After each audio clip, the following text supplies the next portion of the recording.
Third down and 20. We're going to start off with quarterbacks like we did last week. We have Joe Burrow and Brandon Allen from the Bengals. We have Lamar Jackson, Trace McSorley on the Ravens, Baker Mayfield, Case Keenum on the Browns, and then Ben Roethlisberger, Mason Rudolph, and Dwayne Haskins on the Steelers. We're using the keep trade cut ratings again, which, I mean, they're not perfect, but it is crowdsourced, so it kind of gives us the best general idea of like what's going on in dynasty leagues, how people are rated. So basically all of the backups are not ranked other than Dwayne Haskins, who's quarterback 49. And then you have Joe Burrow as quarterback 8, Lamar Jackson quarterback 5, Baker Mayfield quarterback 14, and Ben Roethlisberger quarterback 40. So I think Ben Roethlisberger is a good place to start, guys, because quarterback 40, we all said was underrated, and basically all of us said he's the most underrated quarterback in this division. Anyone have any guesses as to why he's quarterback 40? Well, I just think it's people thinking this is his last year playing. And so it's, what would you rank someone who's probably going to give you a QB2 season and retire after this year? I wouldn't go that low at all, but that's what I would guess the thinking is. Well, let me stop you right there then. Do we all think this is Ben Roethlisberger's last season? Because personally, I think he still has one more after this. I think he's gone. He's been saying he's going to retire for 2-3 years now. I just think of after this one, there's no way. Even this offseason, people were like he might, but then he decided to come back for one more year. So I really wouldn't be surprised. Dude, if you think about Ben Roethlisberger's retirement track, it's like the whole retirement talks for him started around like 4 to 5 years ago, probably, right? Yeah. It's gotta be now. So like if you think about this is gonna be a stretch. If you think about that in terms of like a relationship, eventually we're starting to get to the point where you got to pop the question. Am I right? Yeah. Like, no, you're right. You're starting to get there. What is it, like 7 4 or years 5 or something? years. It's the general rule of thumb. It's like, okay, after 7 years, it's like, dude, what's going on here? What are we doing? Like, we're almost getting to that point. We're getting to that point, guys. So you're gonna. All right, Jake's just like already. Smiling, nodding. Great start to the episode. We're off the rails already. The Steelers. Well, good to be back, guys. Good to be back. Steelers' divorce from Ben Roethlisberger, I think, is going to be postponed. I truly believe he's still got 2 more years in him. I mean, what would you pay for him? If I'm a quarterback needy team and I'm a contender, a late second, right? Like mid to late second, I'd pay for Ben Roethlisberger.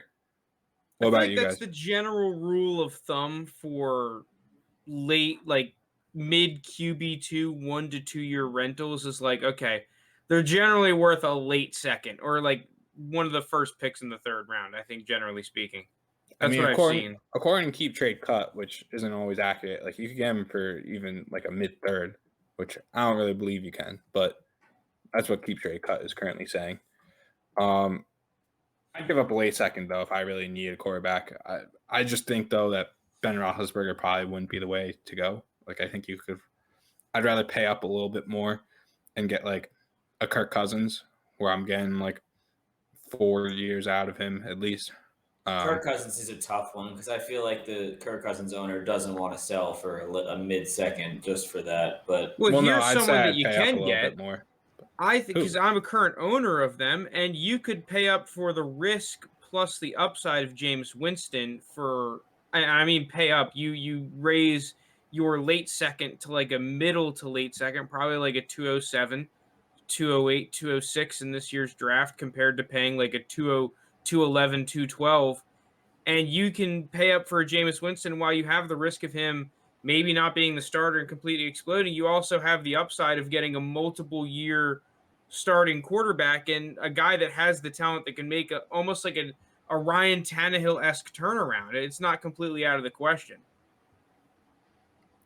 Definitely. I think it's going to be tougher than 2. I'm surprised you said like that low. I would think dude, I feel like 206 is not a bad deal for Jameis because here's the thing. I'm pretty scared of Jameis not being the starting quarterback, like legitimately. And if I don't have Taysom Hill, I can finally cash in, right? You know, I've been waiting to sell Jameis as a Jameis owner. The most you could ever get was you were flirting with a late second, if getting that at all while he's a backup. Now you can get that mid-second round pick, which could be a pretty decent receiver. Rondale Moore maybe might be on the board in your draft, or Trey Sermon or Michael Carter, like someone that might, if you're a team like mine in our league where I have a bunch of quarterbacks already, I could get someone that will help my team a lot more than Jameis Winston. I can understand holding him, but now you can actually cash in. It's funny you said 206, Frank, because I think we talked about that exact trade, Jameis for 206. But, yeah, I mean, a little off topic going into the NFC South, but I do like Jameis, and I do think he is a good price to get him at that mid-second right there. Anyone have anything else on the Steelers quarterbacks here? What about the backups? Mason Rudolph, Dwayne Haskins. Lounis, I saw that you put Dwayne Haskins as the backup to own. It's not really saying much, but you did put him as that. I don't think he's going to be their franchise quarterback like after Big Ben, but I just think out of these guys, I think Baker, Burrow, and Lamar aren't going anywhere for a while for their teams. And then I'm thinking, like, who has the chance to maybe end up playing like 3-4 games this year? Like, kind of highest chance of maybe a slight injury, probably Ben. Like, I can understand Lamar because he runs a lot, but he's been able to stay healthy for the most part. Well, so none of these backups in the division are really enticing. I wouldn't own any if I didn't own the starter. The one that I would contend is actually who I have as my backup to own, and that's Brandon Allen, which kind of hurts to say. But, like, Joe Burrow, I know training camp said that, like, oh, he's doing well coming back from the knee injury. Like, he should be good to go for week 1. But, like, it still gives me concern that, like, their offensive line, while they did shore it up a little bit, is still not, like, an elite offensive line. And now Joe Burrow is coming off a knee injury already. So I am a little concerned about Joe Burrow's protection and how he will do. So that's why I do think Brandon Allen would be the one to have a chance. I do think any of these backup quarterbacks, like, none of them will actually have, like, another chance to be a starter for a year. I don't see any of these guys ever going into training camp being like, oh, this is the year I'm starting. Like, they're all kind of wasted. I mean, we saw Brandon Allen as a starter in Denver for a little bit. We saw how that went, so I don't think anyone's going to really try it again. So is anyone in the belief that Mason Rudolph or Dwayne Haskins could take the reins post Roethlisberger? Oh, no. No. Their future quarterback is not on the roster right now. Yeah, this feels like the Steelers' quarterback room right now feels like the running back room that they had last year with James Conner, Benny Snell, Anthony McFarland, Jalen Samuels. Like, it feels like the exact same thing, just at the quarterback spot. Yeah. So none of the backups in this division are that enticing. It's just kind of pick whichever's your favorite. We're split. Do you guys see that? We're split on who we thought was the most overrated. Frank and I were on the same side saying Joe Burrow, while Lounis, you actually said Mason Rudolph, and Jake, you said Lamar Jackson.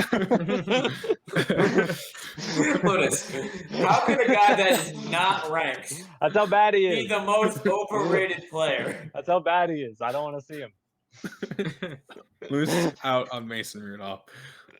Dude, I mean, you should at least throw that on Haskins. Haskins is at least somehow ranked. Yeah, Mason Rudolph isn't even ranked. No, but Haskins is the backup to own, Frank. You can't be the most overrated and the backup to own. Oh, my goodness. Get Mason Rudolph out of here. Neither of those guys are good. So are we moving on to Burrow here?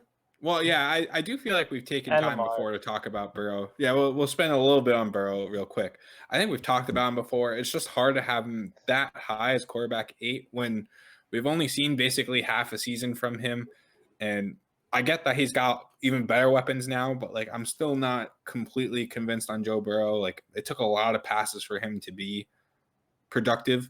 So is that going to be the same script going into each game for the Bengals? I get that their defense isn't great and that he should be passing a lot, but, like, I don't know. It gives me a little concern to have him so high up, comparatively speaking. I think he's overrated. I wouldn't say he's that far overrated. I mean, I would probably drop him down to what, QB 10, 11, like not very far. Like you're still gonna have him as a dynasty QB1. He had a good rookie year. He was the number 1 overall pick.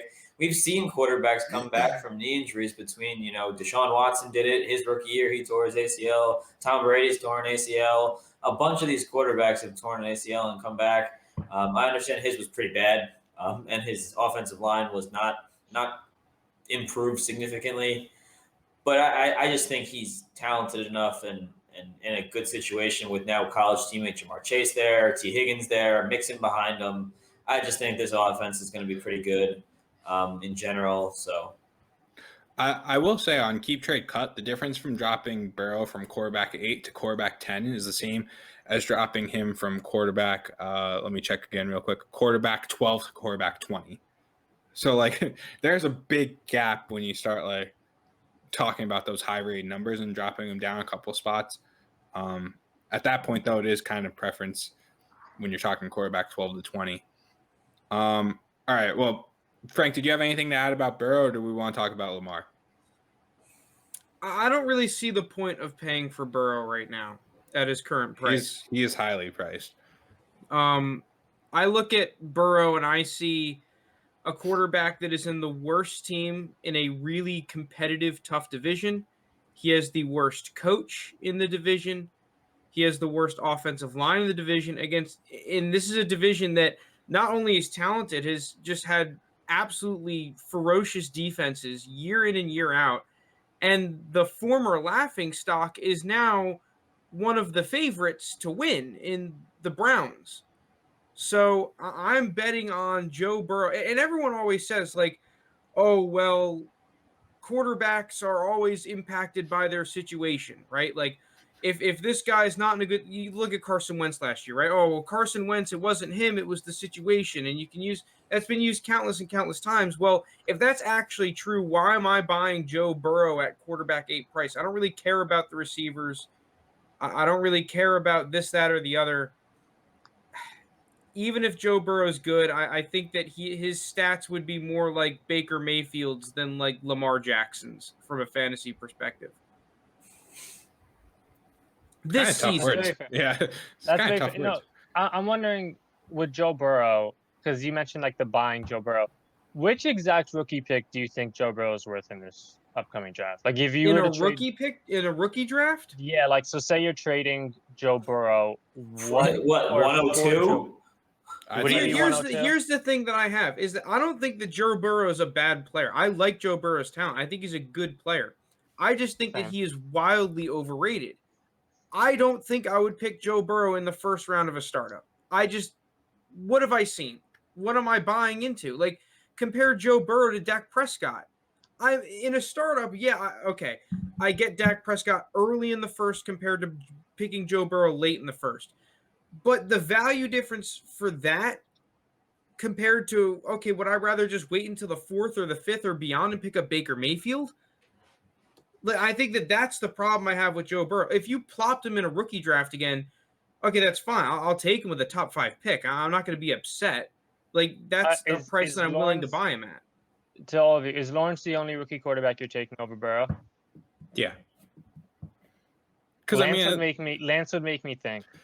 We've seen from Joe Burrow that like he can play in the NFL. He is a good quarterback. Like none of these guys are proven. The only one that I'm willing to take the risk on is Trevor Lawrence. I know that's I don't know how Burrow's mobility is going to be post that knee injury. The rushing upside of Lance is what makes me like. I think I'd still pick Burrow, but Lance makes it really close for me. Because I was just thinking where Burrow would go if he was in this rookie pool. I don't understand how Joe Burrow's ahead of Russell Wilson. I cannot fathom that. It's simply ages. Yeah, I don't know. Like the thing is that I know I'm getting probably 5 years out of Russell Wilson, and like, what am I going to expect? Joe Burrow to be a top 10 quarterback for 10 years? That you can't do that with anyone. You can't even. The only one you can kind of do that with is like Patrick Mahomes and Josh Allen. I think those are the only 2 guys that you can kind of look outside of 5 years. And even then, we thought that with Andrew Luck a couple of years ago. And yes, that's a weird scenario, but that's life, dude. This just happens, right? Yeah.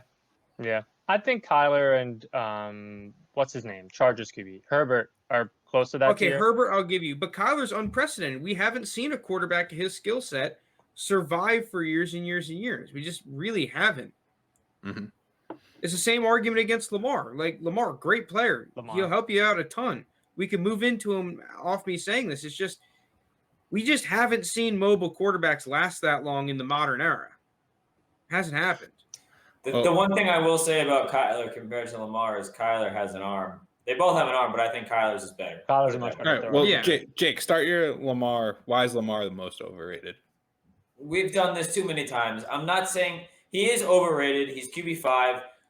The problem I have with him is exactly what Frank said, is we've never seen a running quarterback go significantly long. I won a championship with Lamar last season, and I traded him away. I don't regret it. I mean, I've been down on the Ravens, and everyone knows it.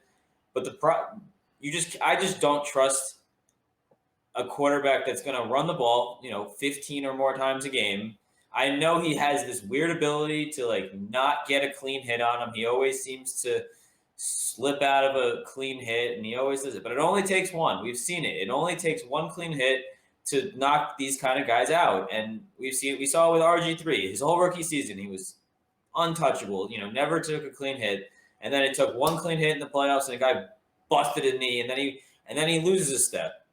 And now he's not the same player. That's all it takes for these guys. And it's just, you're always walking a fine line with me that I wanted to just cash out on assets that I felt more comfortable with. Obviously, I see the upside with Lamar. His rushing upside is significant. The offense in the Ravens is probably going to be pretty good, even though I don't want to admit it. And I won't admit it because I don't like a lot of the players there. But it's what it is. I mean, I'm not personally going to be investing in Lamar Jackson, but I know everyone will, and I can't blame him because if he stays healthy, there's no one we've ever seen like him. Yeah, I struggle with Lamar. I just think his arm gets a little too much hate. I think he's a bad passer. He's not accurate. He's not nearly. He's not accurate to the right side of the field, the deep right. That's the only place he's not accurate. Wait, are we talking about Lamar not being accurate? Yeah, he's not accurate to the deep right. That's all I think. I don't know what you guys are seeing. I feel like Lamar's pretty damn accurate. I feel like that's his biggest strength. I think I'm on your side. I think a big thing with the Lamar debate is kind of how you think he develops as a passer. I think it ultimately comes down to that. I think Lamar gets too much hate. I'm with Frank where I think Lamar is pretty his deep right. If you look at his passing chart, he can't hit there. He's not good passing to the deep right. But anything over the center of the field, anything intermediate, anything short range, Lamar's a fine passer. And then he's got his rushing upside, obviously. And now he's actually getting true. Well, some of you might be haters, but he's getting true wide receivers now with Rashad Bateman as basically an alpha, and then he's getting in. Hollywood's developing more. Maybe Tylan Wallace ends up being something.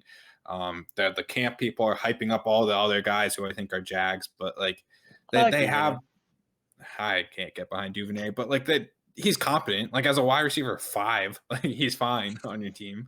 He's a good special teams player. The thing is that I think that he can take over that Willie Snead role in that offense. Yeah. And yes, that's going to sound ridiculous, but it actually could be relevant. Willie Snead was one of the more consistent guys on that team, actually. If you look back, I mean, his fantasy production wasn't great. He'd get you 6-7 points a game, but it was consistent. 40 yards per game. Yeah. Anything else on Lamar? Are we good to go to the running backs? What was it called? Running backs. Yeah. Wait, okay. Did we do Baker? We didn't do Baker. This kind of does stay in line with Baker. We're just all we're kind of split. Some have us as underrated. I actually kind of said Baker was a little overrated, but I still like Baker. When we were talking about it's tough decisions because we're making our picks of overrated, underrated on every single player. You can't just say that they're going to be equal. But I mean, that's exactly what I did. I said he's pretty. No, 14 is fair. I wrote underrated, saying a couple spots higher, mostly for the fact of do I think Joe Burrow's 6 spots higher than Baker? I don't know. It's that much better. I think It's as we'll not get, even just 6 spots though. It's if you look at the gap, tier. like Yeah. it is possibly multiple first round pick level gap between the Oh, two yeah, of it them, definitely which is is. ridiculous. if you were going to try and trade Baker Mayfield to the Joe Burrow owner, like you'd have to include 2 firsts. You're not getting 1 first in Baker or Joe Burrow. You'd want more than that. So Would you? I think so. People are really I don't know about 2 firsts, but you definitely maybe at like a least first and a one. second. I mean, The if I'm problem going with to Baker, the problem with Baker is that if you are a contending team and you have him as your QB2, you can go ahead and say, "Oh, well, I like Baker and he was good at the end of last year," but you cannot tell me that you are very confident in Baker to be a top 10 quarterback. As a rebuilding team, he has just as much talent as any other person in the league, basically, not already in like the top 6 quarterbacks. So like I like Baker Mayfield a lot at his price. And like, dude, you like if we were to play the game, we plot Baker into this rookie class, where is he getting picked? He's probably going outside of the top 7. Like, I don't think you could trade Baker Mayfield for a top 7 rookie pick, which I think kind of cements why Baker is such a good value buy. It's just if you're looking to win games and find a consistent quarterback too, you might as well buy Ryan Tannehill, who is basically the opposite of Baker, where like, okay, you know he's going to put up numbers, you just don't know how long. Baker is, you know he has the talent, but you don't know if he's going to put up the numbers necessarily. Yeah, I think Baker is like, I mean, he was mine and someone else's. He was mine and Jake's. Like, we're most confident that he's going to maintain his value. Like, I just think he's gonna finish a low end QB1, high end QB2, and he's young. He's gonna be around the same value come this time next year, in my opinion. I don't see him jumping up super high. I don't see him bottoming out. I think he's a guy that's a very safe investment if you're looking to buy a quarterback around, like I said, low QB1, high QB2. Yeah, exactly what I think. You guys have any more thoughts on Baker? It's just funny to think that his price is probably closer to Mac Jones than it is to Joe Burrow. Well, yes. When you say that, yes. Yes, because in this rookie draft, you wouldn't go ahead of Lawrence, Lance, or Fields probably, or Wilson. I think Wilson would go ahead. I would take Baker over Wilson, but simply because I know what Baker would, is. but I'm saying like consensus. I take Baker over if we're talking rookies. I take him over Najee too, but that's about where I'd cut it off. And this is your obligatory Mac Jones is underrated.